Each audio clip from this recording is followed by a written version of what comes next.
noviembre, el 20 de noviembre, esta reforma reglamentaria. Lo mejor para saber qué se ha cambiado es muy sencillo. Página web del Ministerio de Inclusión, Seguridad Social y Migraciones, nota de prensa de ese mismo día anunciando los cambios y una presentación que haya allí. Ahí está todo perfecto de lo que quien ha hecho esta nueva reforma reglamentaria quiere eh, señalar lo que ha cambiado. Es decir, es este impuesto. ¿Qué vamos a hacer aquí? Pues vamos a repasar esos cambios siguiendo la exposición de motivos. En una norma es muy importante ver la exposición de motivos, aunque solo salía una vez, pero hay que leerla. Sí, sí, ya sé que es la parte dispositiva la que nos va a importar después para aplicarla, pero es importante porque ahí el legislador establece qué es lo que ha querido hacer. Luego puede que lo consiga o no, pero ahí se establece lo que se ha querido hacer. Y también hay que dar importancia a las disposiciones transitorias y disposiciones finales, adicionales, en su caso, en las cuales se marcan periodos intermedios que es importante no perder de vista. Entonces, me voy a centrar, como digo, en ese análisis de la exposición de motivos, luego iremos concretando esos cambios y, por último, iremos a los más significativos. Los familiares de ciudadanos españoles, los informes que existen, que tienen que dar las comunidades autónomas en según qué autorizaciones, y sobre todo el tema de los arraigos, que es uno de los cambios fundamentales de esta reforma reglamentaria. En la exposición de motivos se crea un título nuevo que es el de visados, que no estaba.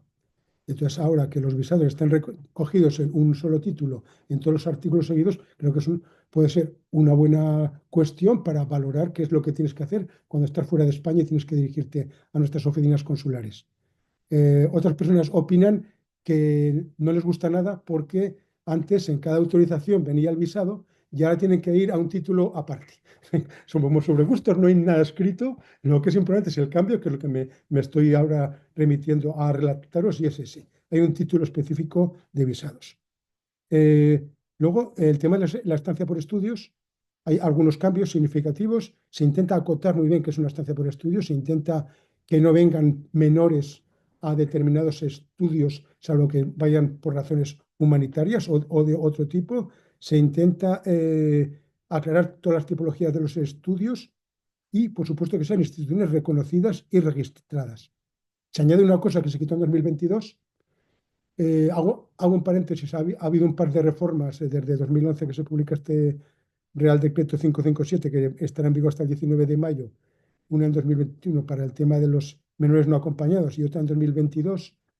Y en esa reforma última no se quitaron ciertas cosas de los artículos y yo creo que ha sido bueno que se vuelvan a reponer, porque si un país beca a una persona para que esté aquí, no le beca para que se quede, le beca para que vuelva a su país y esos conocimientos que ha obtenido los desarrolle después en el país que le está pagando. Luego, posteriormente, podrá hacer lo que quiera, pero al menos que no se permita ese paso. Eso creo que se ha vuelto a poner en esta reforma con buen criterio. Mm, También en reagrupación familiar hay algunas cuestiones. No se permite la reagrupación de cónyuges que no tengan 18 años. Creo que es una cuestión que es importante en cara a velar por ese tema. No tengo que entrar en lo que suponía lo contrario. Luego se crea un capítulo propio de familiares de personas con nacionalidad española, que después veremos con más detalle. Se establece las autorizaciones de trabajo y residencia por temporada. Esto ya estaba, pero en 2022 sabéis que hubo la reforma laboral 2021 que deja solo cuatro tipos de contrato: el contrato indefinido, en el cual está el fijo discontinuo, el contrato temporal, que solo puede ser por circunstancias de la producción o por sustitución, y luego el formativo en alternancia o el formativo para la práctica profesional. Esto es lo que queda. Entonces, quien hizo aquella reforma en 2022 entendió que ya no cabía el contrato temporal, ¿cómo que no cabe? Y estas opciones que deja la reforma laboral ya ahora se ha recuperado para que esas personas puedan venir por este tema. Y como digo, en esa reforma del 22 se eliminaba. En el arraigo se han definido el concepto de los tipos, se han modificado los requisitos. Lo más importante es que se deja solo por 2 años. Recordad que antes el arraigo social, que era con un contrato de trabajo, era por 3 años, ahora pasa a 2. Pero no nos olvidemos que ya existían arraigos por 2 años, como era para la formación o el laboral, y el familiar que no requiere periodo. Es decir, que ya existía esto, únicamente lo que se hace es reconducirlo todo a esos 2 años. Y por supuesto se habilita a trabajar también, que es un artículo que veremos después. Esto en síntesis lo que dice la exposición de motivos. Pero vamos a cambios más concretos que nos pueden interesar más. Entonces, por ejemplo, se permite que se autorice la autorización a trabajar también por cuenta ajena y por cuenta propia. Eso es algo importante, que nada que después hacer esos cambios, cuando ya se permita desde el primer momento. La habilitación a trabajar en las autoridades por circunstancias excepcionales, en la que se incluye el arraigo, hay un artículo que es el 131 que sobra. Vamos a ver. Si, ¿quién establece que a los 16 años se puede trabajar por cuenta ajena y a los 18 por cuenta propia? La normativa laboral, ¿para qué se mete aquí? No hay, es más, ni una revisión haría falta. Esto, estamos en un país que aplicamos el derecho desde muchas perspectivas. Esto es un tema transversal, entonces todo influye. Entonces, no hace falta que se diga expresamente. Y salvo que en el arraigo socioformativo, que se llama ahora el arraigo para la formación, solo se permiten 30 horas como máximo. Entonces, eso es una excepción que está ahí. Y yo me pregunto, ¿por qué 30 horas? Si la persona se está formando y le has dado el arraigo, déjale que trabaje las 40. Porque si trabajara 40, ¿eso es un motivo de extinción de la autorización? No. Ese tema no es un requisito para obtener el arraigo. No se puede extinguir la autorización porque trabaje 40 horas. Pues digo que es un tema que se ha puesto ahí. Yo entiendo que no debería de haberse puesto ninguna limitación y simplemente se pueden trabajar, con lo cual ese artículo 131 sobraría. Otros temas. Ya estaba en la ley orgánica, se había incorporado las autorizaciones de residencia para las víctimas de violencia sexual, en la misma línea que violencia de género y el resto, y trata, etcétera. Ahora ya se introduce en el reglamento, no puede ser de otra manera, la figura ya concreta para su aplicación en cuanto entre en vigor. En la recuperación familiar no se pide el informe de vivienda en las renovaciones. ¿Sabéis qué se hacía cuando había un cambio de vivienda? Creo que ya no se trata de eso y esa persona ya está en España, está con el familiar, no es preciso que se vuelva a pedir otra vez ese informe. Es decir, dentro de lo que se dice mejoras en la simplificación documental, reducir burocracia, pues algunas cositas, como estamos viendo, sí que se hacen, lo cual está bien. En las modificaciones de una residencia a otra se pasa de los 2 años a 4. Lógico, eso fue una cuestión que quedó pendiente en 2022 que no se hizo, no sé si por olvido. Ahora es evidente, se trata de que una persona le den un permiso inicial y con una sola renovación ya llega a los 5 años para que pueda ir a la residencia de larga duración. Una sola, no más. Lo que no quita que las oficinas de extranjería puedan seguir controlando el mantenimiento del derecho. Eso está puesto en otro artículo del reglamento actual y del que va a entrar en vigor el 20 de mayo y es evidente, en cualquier momento se puede controlar, pero no es necesario que se haga de esta manera. Eso también es simplificación. Y los visados de búsqueda de empleo pasan de 3 meses a un año. Pues digo algunas cosillas, hay más, pero yo por citar aquí algunas mejoras concretas. Aspectos negativos, que también los hay. Estoy hablando desde mi modesta opinión. El primero, se demoniza a los solicitantes de protección internacional. Es un tema capital que lo que hace es que esas personas que han ido por otra vía, pues no se les reconozca la permanencia en solicitantes de protección internacional para poder acceder a un arraigo, por ejemplo. No se permite que una persona solicite la residencia no lucrativa desde España. ¿Por qué? Si se puede pedir estudios, se puede acreditar los medios, porque no la puede pedir desde España. No se ha avanzado tampoco en esa línea. Tampoco se puede modificar, hay un artículo escaso para el tema de las modificaciones, no se habla de qué pasa con las de la ley 14, digo, las de eh, altamente cualificado y para pasar a otra figura. Sí, sí, son de residencia, pero se podía haber aclarado. Los familiares, o sea, alguna otra cuestión, ponerla más clarita para que no hubiera ningún problema. Y, por ejemplo, si quieres pasar a una residencia no lucrativa, no puedes, porque no está establecido. A residencia de trabajo sí, pero a no lucrativa no, por ejemplo. La no lucrativa, la renovación, si bien he dicho que se pasa ya a los 4 años para completar los 5 con el primer permiso, en no lucrativa no, solo 2. ¿Por qué? Tanto hubiera costado haber establecido lo que se pide de medios económicos por periodos, etcétera, para poder comprobar, pero que la Hacienda extranjería no tuviera que hacer otro permiso de renovación nuevo. Eso es una cuestión que ha quedado ahí. Quedan muchos títulos sin modificar. Por tanto, sabéis que un reglamento nuevo, que es el que se establece por ese Real Decreto 1155 de 19 de noviembre, en mi modesta opinión, es una reforma reglamentaria más. porque si no modificas el régimen de entrada y salida, los trabajadores transfronterizos, la documentación, las infracciones en materia de extranjería, régimen sancionador, las oficinas de extranjería y los centros de migraciones, pues es una reforma. Sí, sí, lo que lo llamarás como quieras, pero yo tengo derecho a opinar que no se ha tocado todo el reglamento, que se podía haber hecho y podía haber mejorado ostensiblemente en esa línea.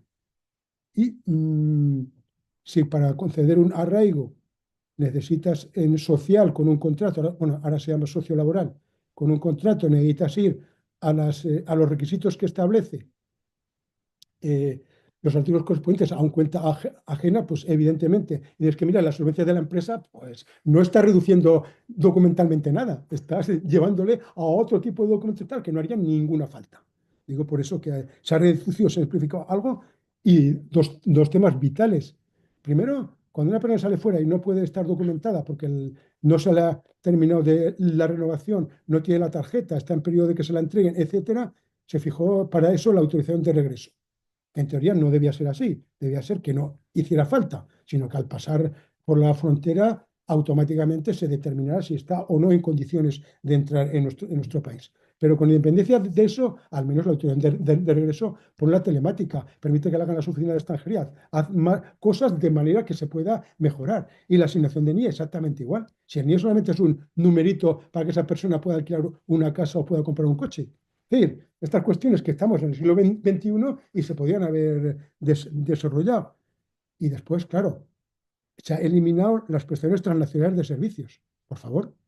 A lo mejor pensando que las modificaciones por razones intraempresariales de la ley 14 permiten todo y no lo permiten. Entonces, se van a quedar casos fuera, como aquellos casos de aquellas personas que vienen a España únicamente 15 o 20 días a hacer un arreglo en cualquier, no sé, por la última, en ATE, en Somontano, vienen a arreglar unas cubas y tal, y viene alguien de Turquía que es especialista en eso, viene, lo arregla y se va. Pues hay que de alguna manera permitírselo, que no se lo permito. O sea, estas cuestiones, que además eso ni requería, si hace falta, ni Sistema Nacional de Empleo, porque sería una cuestión menor. Pero es que no pueden venir por intraempresariales, porque no tienen la titulación que ahora se ha exigido. Haya habido una cuestión de un error cuando se modificó la ley 14 se establecieron los mismos requisitos de titulación para altamente cualificado que tiene su directiva que los establece con intraempresarios que tiene su directiva que los establece. Por lo tanto, se ha incumplido la directiva de movimientos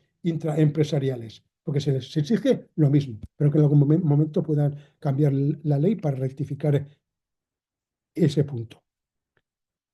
Quería destacar ahora varias cuestiones que os he comentado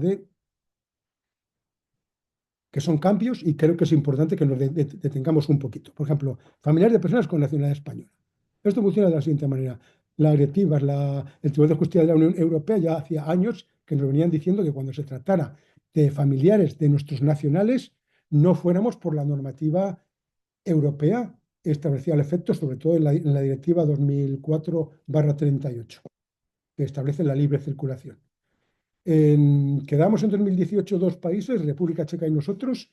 República Checa ya lo modificó y ahora en 2022 se hizo un intento llamándolo arraigo familiar, que esto no es ni arraigo, no tiene que ver, es que es una cuestión distinta completamente. Estás realmente documentando a las personas que son familiares de un ciudadano español. No tiene que ver con ningún arraigo ni con ninguna otra cuestión. Entonces, eh, y no se hizo lo que se debía de hacer, porque ya que haces eso, por favor, establece que no puedes ir por la vía comunitaria, por el Real Decreto 240, no cuesta nada ponerlo. Y así ya no hay problema de ningún tipo. Digo, es una cuestión, no se ha hecho. Sin embargo, este estatuto de los familiares de personas con nacionalidad española sí que es un éxito. Yo creo que está bastante redactado bien, en mi modesta opinión. Para empezar, en las disposiciones transitorias, la tercera establece que las personas que ya tengan ese permiso de arraigo familiar o bien de familiares de ciudadanos de la Unión lo conservan, siempre y cuando mantengan sus requisitos. Obviamente, insisto, tanto en la normativa de extranjería de régimen general como en la normativa de altamente cualificados de la ley 14, como en la normativa comunitaria, siempre se establece la posibilidad de que hay que demostrar el mantenimiento del derecho. Si no se mantiene, en cualquier momento te pueden extinguir la autorización. Con el procedimiento cautelar correspondiente de que te den audiencia, faltaría más. En la disposición transitoria cuarta se establece una cosita muy particular, que los hijos y ascendientes en primer grado de españoles o de sus cónyuges o parejas que tienen ese vínculo familiar, repito, hijos y ascendientes en primer grado, y que estaban en España cuando se publicó este Real Decreto, es decir, el 19 de noviembre, pueden solicitar el permiso del estatuto que vamos a ver ahora de familiares de español, pero ojo, no tienen que acreditar ni grado de dependencia económica ni estar a cargo. Yo creo que esto es importante conocerlo, por eso decía antes la trascendencia de las disposiciones transitorias, porque ahí se ven cositas, sobre todo en el ámbito de los profesionales que me están escuchando, para poder en cada momento ver por qué figura tienen que ir. No lo puedes pedir, obviamente, hasta el 20 de mayo. Me refiero que entrará en vigor el nuevo reglamento, pero cuando entre en vigor, esta es una opción que creo que a más de uno se le puede escapar de que por no haber leído bien estas disposiciones. ¿Qué dice con carácter general este Estatuto de Familiarización Español? Incluye a todas personas que mantengan, que acompañen, se unan o reúnan con el familiar español. Se unan. Eso no está en el régimen comunitario. Es una cosa nueva. Se unan. Es decir, que no hace falta que la acompañen. Se unirán a él. Es decir, esto da posibilidades más allá de lo que establece el 240 para los familiares de ciudadanos comunitarios de ser más avanzado todavía, más favorable. Por supuesto, habilitador para trabajar por cuenta ajena y por cuenta propia en cualquier parte del territorio español, ocupación o sector de actividad. Esto ya. Pero añade el artículo 97 una cuestión, que es que cuando se presente la solicitud y hasta que se dicte la resolución, tiene derecho a permanecer en España ese familiar de ciudadano español y además a desarrollar actividades laborales o profesionales. Esto lo limita no a todos los, no vale para todos los familiares de ciudadano español, solamente para unos cuantos. Cónyuge, pareja con relación de efectividad análoga a la conyugal o que esté inscrita en un registro o que esté especialmente, establemente probada y los hijos, así como los de su cónyuge o pareja.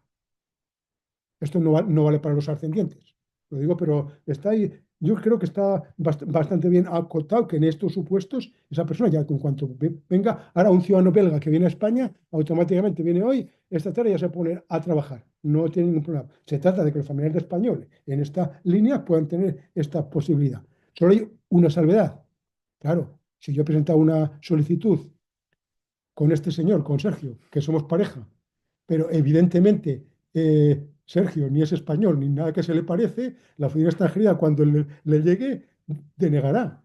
Claro, si yo vuelvo a iniciar otra vez ese procedimiento basándome en las mismas causas, no va a servir. O sea, no voy a poder trabajar ni estaré legalmente en España. Eso parece una cosa obvia de perseguir el fraude.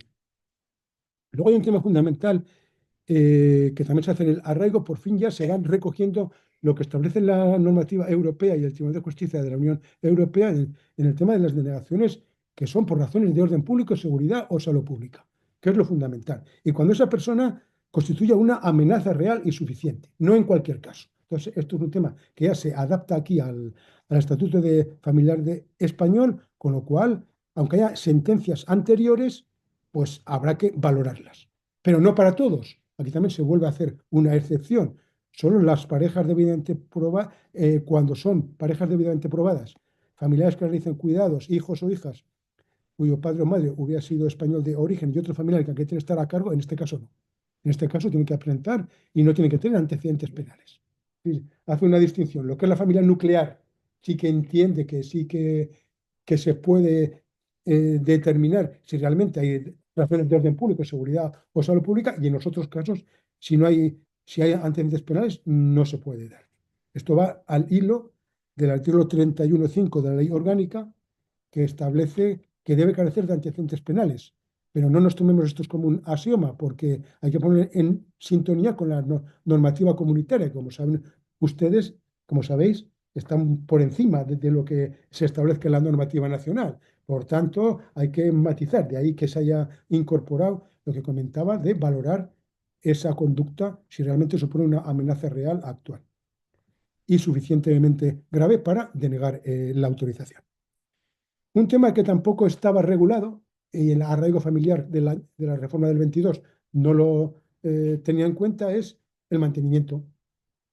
Hay un artículo 9 bis en el 240-2007 que dice, ¿qué pasa si fallece el familiar? ¿Y si me divorcio? ¿Y si ya no soy pareja? ¿Y si? Pues hay que permitir, en base con unos requisitos, que esa persona tenga una residencia independiente y pueda seguir estando en España sin ningún problema, dado que ya tuvo una razón para hacerlo y ahora han cambiado las circunstancias. Esto creo que es también una cosa positiva. Vuelvo al tema de la opción por la aplicación del régimen comunitario. No está prohibido. Entonces, nada impide que una persona haciendo uso del derecho a la libre circulación, por supuesto, que es lo que establece la Directiva 2008, perdón, 2004/38, pueda hacer. ¿Qué puede pasar? Que las oficinas de extranjería inadmitan el expediente entendiendo que la vía que tienen que utilizar es la vía del familiar de español y no la vía del comunitario. Pero evidentemente esto se puede recurrir, ya veremos los jueces y tribunales, al no estar realmente un precepto que indique que no se puede, que está prohibido, porque la única vía es esta, veremos a ver qué deciden. Entonces aquí estábamos viendo, comparando el régimen que se ha creado en este Estatuto de Familiar Ciudadano Español en la reforma reglamentaria y lo de familiares de comunitario, si da más ventajas, más inconvenientes. Bueno, pues al final hemos visto que se unan, eso no está en el régimen comunitario, se amplía un poquito más en la familia nuclear, le quitas de ciertas cuestiones, sin embargo la familia extensa puede que sea más amplia en el régimen comunitario, no sé, hay algunas variaciones, pero yo creo que se ha intentado conseguir lo máximo posible. Y evidentemente hay que presentar certificado de antecedentes penales. Otra cosa es que se tenga en cuenta o no en base a lo que he comentado, pero hay que presentarlo. Se piden ingresos económicos, pues solo se contempla para los familiares a cargo. Solo en estos casos, claro, porque el español o su núcleo familiar debe tener un patrimonio que al menos esté dentro de la renta garantizada por el ingreso mínimo vital.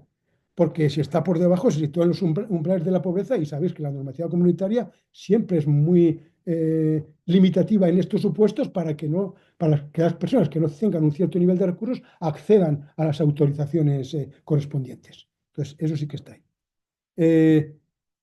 ¿Qué se hace también bien en este Estatuto de Familiar de Ciudadanos Españoles? Se desarrollan dos conceptos jurídicos indeterminados, el de estar a cargo y el de la dependencia económica. Eso está muy bien, porque, a ver, siempre serán conceptos jurídicos indeterminados y cada uno de nosotros podremos alegar y determinar lo que estimemos y en derecho proceda. Faltaría más. Pero sí que se acotan y eso creo que es una cosa importante. Y además se hace conforme a lo que considera la jurisprudencia del Tribunal de Justicia de la Unión Europea y del Tribunal Supremo. En ningún país de la Unión Europea existen esas definiciones como la tenemos ahora a partir de que entre en vigor el nuevo reglamento. Pero, o sea, en resumen, es bastante positivo la creación de esta figura. Luego el tiempo dirá la evolución que vaya teniendo. Me quería centrar ahora también en los informes. Sabéis que hay informes, por ejemplo, informes que se piden, el informe de escolarización. Claro, si una persona va a renovar un permiso y tiene una cría de, bueno, que hablamos en este sentido, de 12 años, obviamente tiene que estar escolarizado o escolarizada. Claro, entonces habrá que justificarlo, pero fijaros, en la renovación de las no lucrativas se dice, deberá aportarse un informe emitido por las autoridades económicas competentes que acredite la escolarización. Esto se repite en reagrupación familiar, en cuenta ajena y cuenta propia, y en otros artículos que remitan trámites con menores.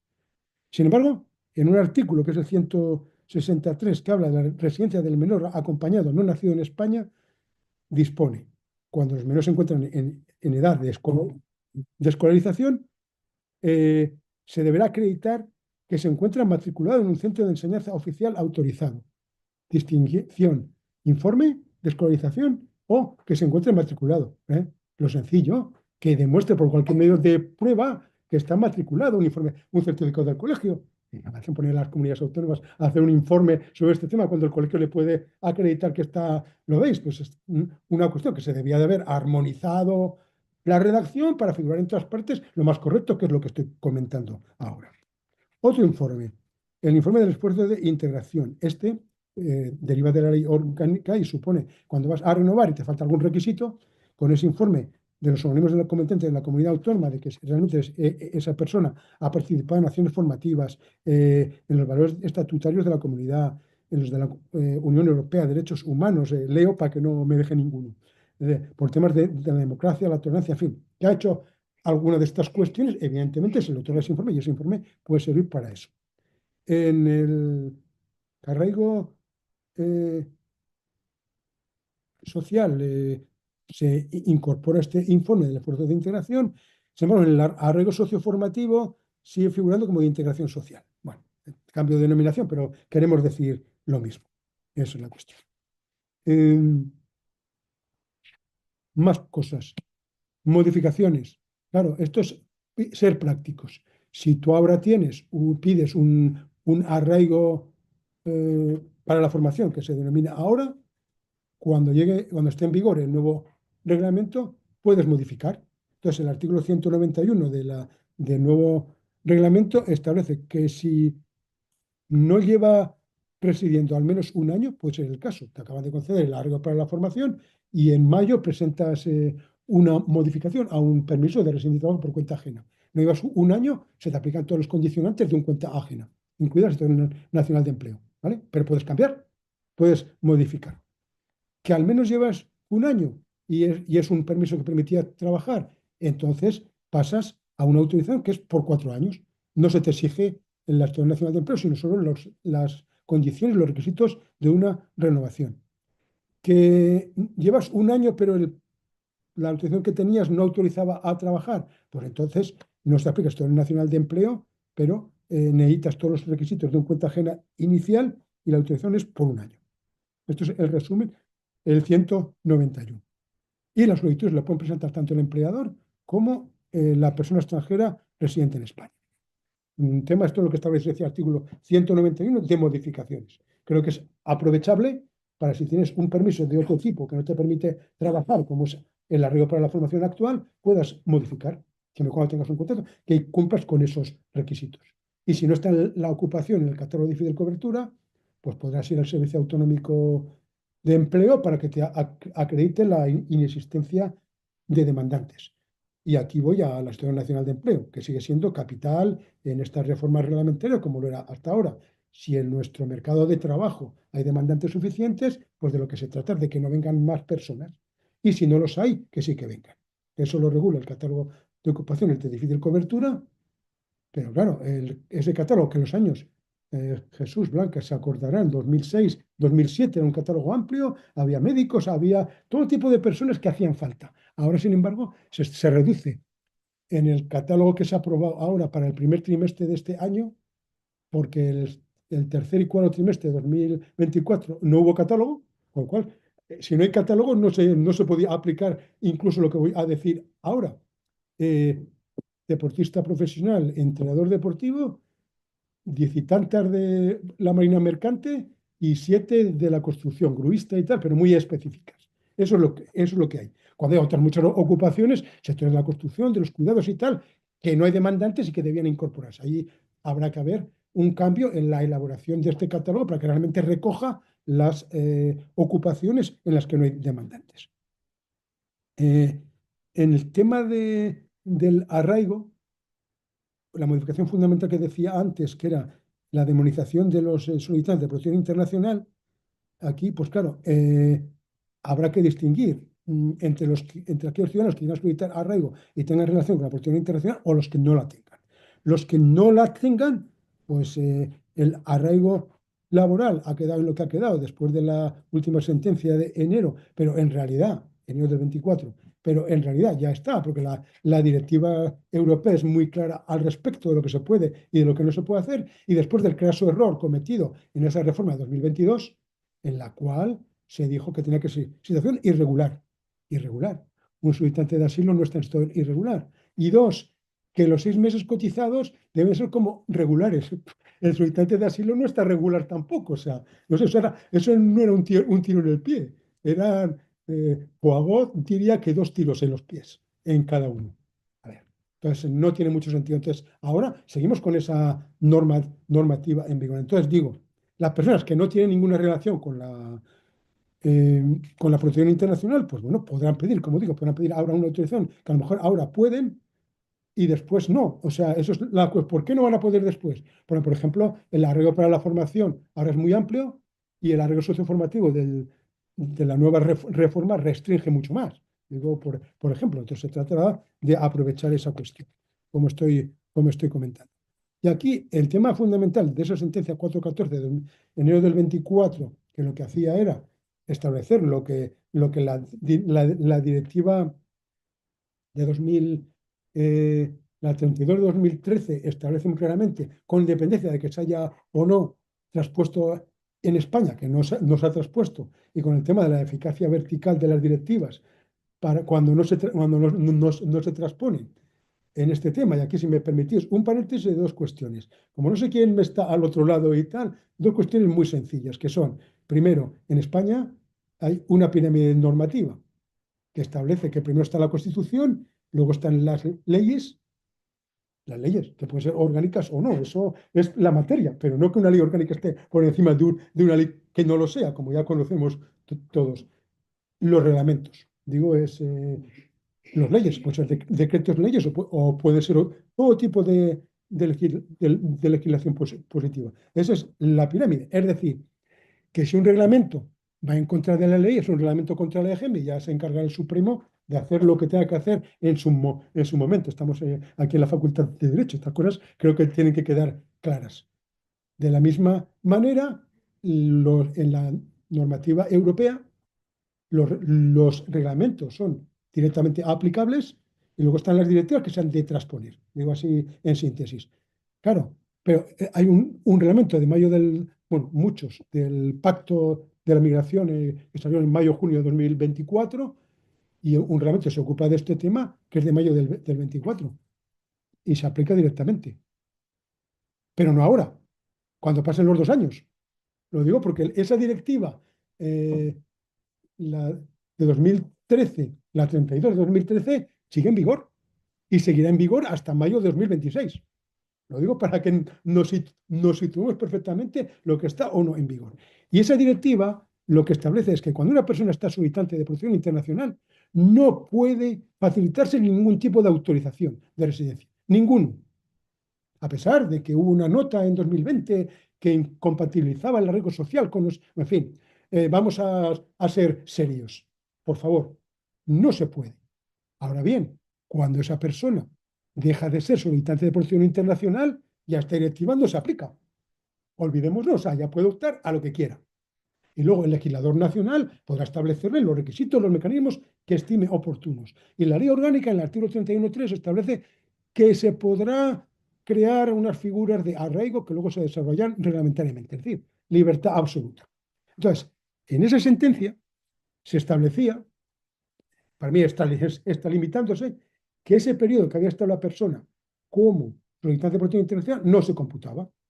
Sin embargo, cuando la Administración hizo el desarrollo de esa sentencia para que se aplicara en todas las oficinas de extranjería, matizó los otros dos temas que hemos comentado, es decir, que es el solicitante de protección internacional no está en situación irregular, pero tampoco regular, y que esa permanencia, que en Alemania, lo comentamos con Pascual, se lleva no solo para la protección internacional, sino para otras figuras de la permanencia de otra manera, y la sentencia estableció también que ese periodo que había estado como solicitante de protección internacional no podía contar para, para cualquier otra figura que se solicitara, cualquier otra autorización. Sin embargo, la Administración consideró, como eso es una cosa que la directiva deja en manos de los estados, consideró que sí que se iba a considerar. Y hay una nota en abril de esta misma Administración señalando que ese periodo se computa.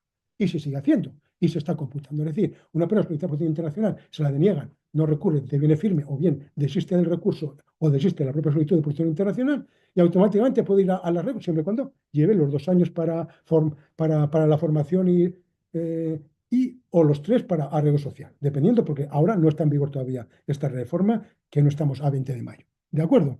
Sin embargo, en el reglamento, y no estaba en el borrador que se publicó a finales de julio y estuvo hasta primeros de septiembre para información pública, no estaba, lo que se hace es decir que ese periodo no cuenta. Claro, a no contar supone que a estas personas las dejas en peor condición, de ahí lo de la demonización que he oído por ahí en los medios de comunicación, en peor condición. ¿Qué pasa? Que su estancia en España, estancia permanencia, como lo queramos llamar, es mejor que la de otro o peor. ¿Por qué? O sea, eso es lo que no entiendo. Pero perdón, el Estado es muy capaz de poderlo hacer porque es una figura que tiene potestad para hacerlo y lo ha hecho. Entonces, en base a esa cuestión, estamos que los militares de protección internacional tienen que pensarse muy bien qué hacer. repasando el tema de la documentación, bueno, eh, una cosita. Ahora se pide copia completa del pasaporte en vigor, cédula de inscripción, que no estaba recogida en la figura vigente, o título de viaje en vigor, reconocido como válido en España. Se exigían 4 meses de validez. Ahora en el nuevo reglamento no se exige nada. Claro, esto es que con una semana la oficina de extranjería lo va a tramitar porque está. Pero claro, cuando vaya a pedir la tarjeta tiene que tener un pasaporte en vigor, si no, no se la van a hacer. Estas cosas hay que matizarlas cuando en tema de visados siempre se pide un año. Pongámonos de acuerdo, para no se trata de ir contra. Y además, cuando hay algún problema en esta cuestión, como por ejemplo es el problema de ciertos países, que hay mucha imposibilidad de renovar pasaportes, se establece una medida y se dice, da igual que no esté renovado. Sí, se puede hacer también, pero no vayamos aquí a. Sería bueno que se hubiera puesto un periodo. Más o menos es lo que considero. Luego hay un tema de la prórroga que no queda claro si se puede hacer una prórroga o se pueden hacer 100. Entiendo que solo una, pero no queda claro en el 132. Y luego hay una disposición transitoria quinta que establece que aquellas personas que estaban solicitando protección internacional y que tengan una resolución denegatoria o desestimatoria firme, sea administrativa o judicial, puedan solicitar esa autorización en el plazo de 12 meses, que terminará el 20 de mayo del 26, puedan solicitar, siempre y cuando hayan estado 6 meses en estancia irregular antes de la solicitud. Es una posibilidad para que puedan hacer. Pero ojo, desde que se han notificado, entonces esto, haciendo números, aquellas personas a las que no se les hayan notificado a 19 de marzo de este año no van a poder acceder. 19 de marzo cuento 2 meses para que sea firme. Si se te ha notificado el 20 de mayo de 2024, por ejemplo, ya has presentado un recurso, tú ahora desistes del recurso y automáticamente ya han pasado 2 meses desde la última resolución y es firme, ahí no hay ningún problema. Pero cuando sea posterior y con un problema añadido, que muchas de estas no se notifican tan fácilmente, sino que hay que ir a la policía, hay que buscar, es decir, que se retrasa. Hubiera sido más coherente haber optado por desde que se dictó la resolución, que jurídicamente se puede hacer. Sí, ya sé que nuestros derechos siempre se basan en la notificación, pero aquí es para beneficiar. Entonces, se podía haber hecho eso, creo yo. Entonces, voy terminando. Los tipos de arraigo que se crean son, en la nueva reglamentación, un arraigo de segunda oportunidad, que es haber sido titular de una autorización de residencia y cuya renovación no se hubiera producido, pero que no sea por razones de orden público. Y se exceptúa a los que hayan tenido una residencia por circunstancias excepcionales. ¿Por qué? No son iguales que los demás, o porque hayan ido por el arraigo, no va, cosas que no entenderé nunca por qué se hacen estas limitaciones. Arraigo de segunda oportunidad, que ya existía en nuestro primer reglamento de 2001, lo digo no sé más así, pero es lo mismo, y que es nuestro arraigo laboral actual. A ver, repasemos.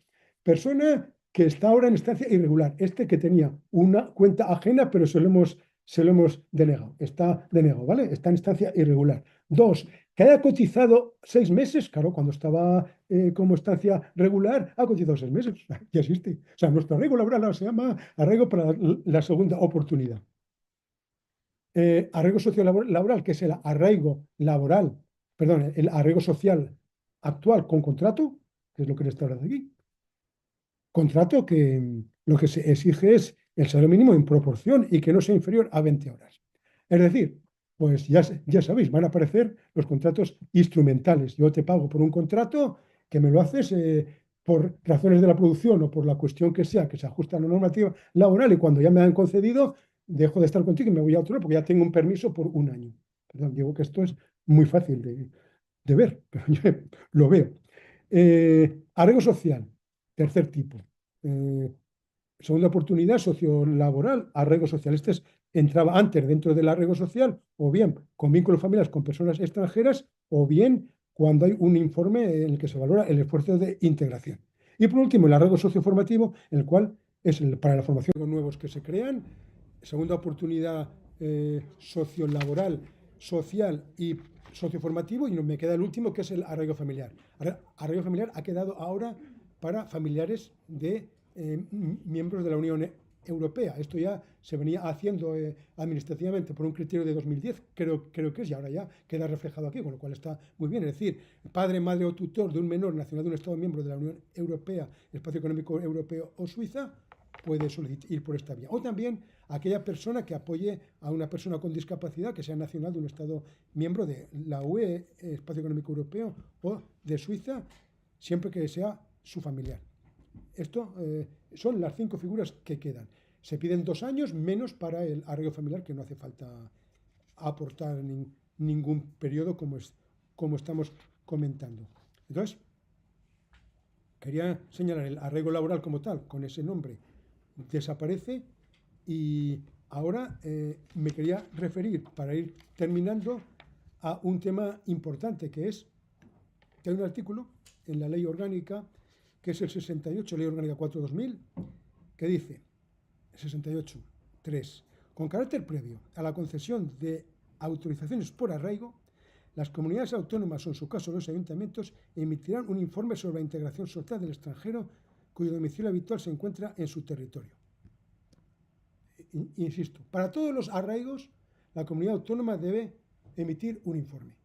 Sin embargo, solo se establece para el arraigo social cuando no te ampare un familiar, y para el arraigo para la formación, el socioformativo, no en los demás casos.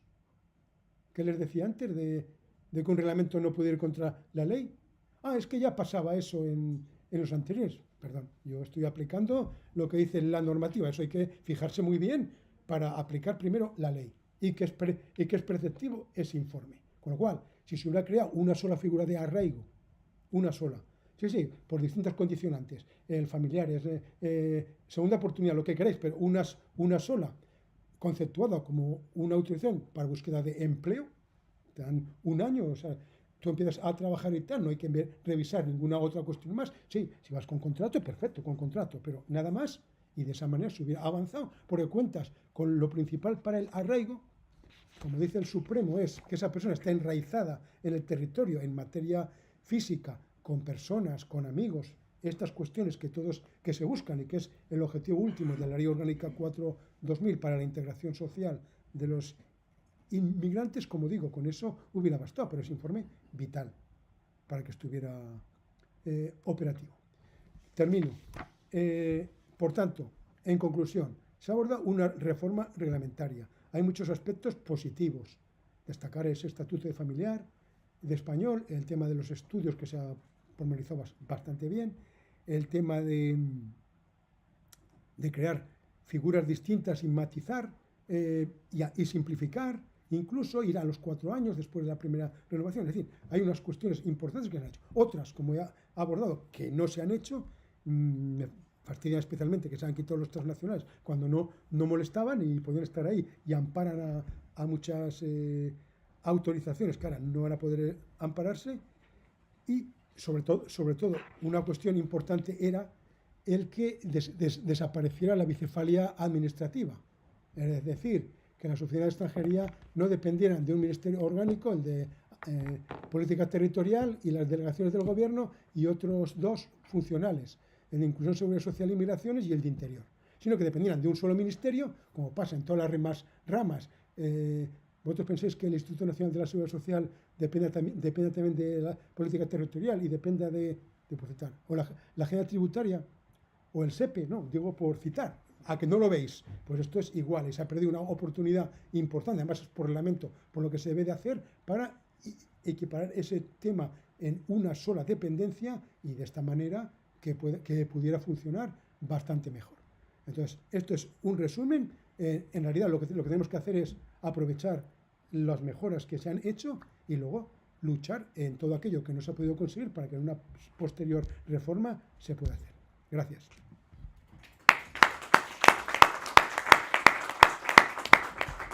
Bueno, pues muchas gracias, Carlos. Yo creo que tenemos unos minutos, si acaso, para abrir un debate a quienes están aquí presentes, que ya veo alguna mano.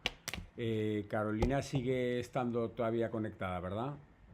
Lo digo por si acaso para que también pueda intervenir. Y bueno, pues tenemos una pregunta por allá y otra por allá. Si os parece por ese orden, Begoña, tú misma que estabas más cerca.